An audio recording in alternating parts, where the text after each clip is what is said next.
Now our continuing coverage from the 2013 World Soybean Research Conference in South Africa.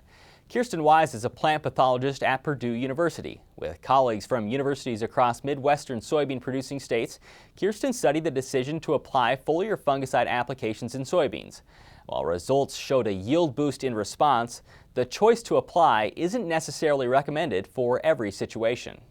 In soybean production, we didn't often use fungicides, a decade ago. But, we did have soybean rust, was confirmed in 2005, and growers have now been really educated about diseases and the impact that they can have on soybean production. Now, that's kind of coupled with, we do have some new products that are labeled, and some of these products are promoted to have benefits like physiological effects on the plant that can increase yield even in the absence of disease. So with the market costs what they are right now, growers are very interested in increasing yields, and fungicides can be a part of that program. Right, one of the things you said today was the common question you get is, should I spray? What all weighs into that decision?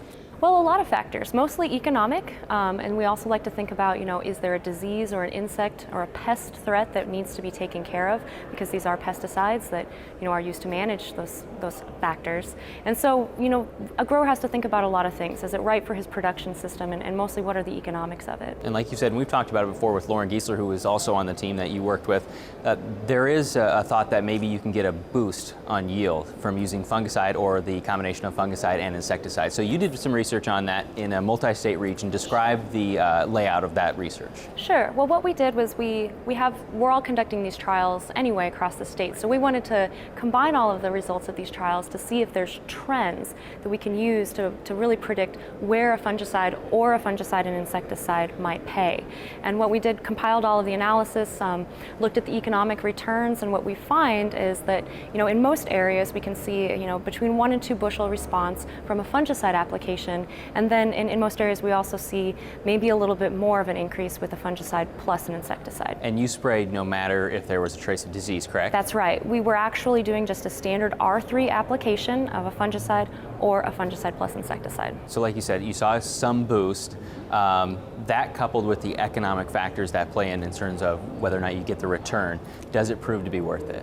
Well, so it does depend on the application cost and the price of soybean. And we did use the 5-year average for soybean prices and an average market cost. And what we found was it's profitable with both the fungicide and the fungicide plus insecticide about a little less than 50% of the time. Which means what for the farmer? Well, it means that the farmer really needs to think about, is this a good fit for my production system based on the economics? And so we really can't, pick out a trend that, we should be applying it in all situations, but, in situations where maybe it's a more susceptible variety for disease, looking for very high economic gains, maximizing production.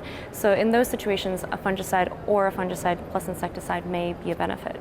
And finally, what would be the problem with a farmer saying, you know what, I'm just going to spray, even if I might only hit 50% of the time, I'm just going to spray no matter what? Well, we realize it's really an economic issue right now, but as plant pathologists, we are concerned about the buildup of fungicide resistance in our fungal populations. And so what we do worry about is, well, maybe there would be some point where we need to control a disease, but these fungicides are no longer effective against that disease. So we just want to educate farmers about that, make sure that they know that, right now we're doing it to maximize yields, but there may come a time where we can no longer do this.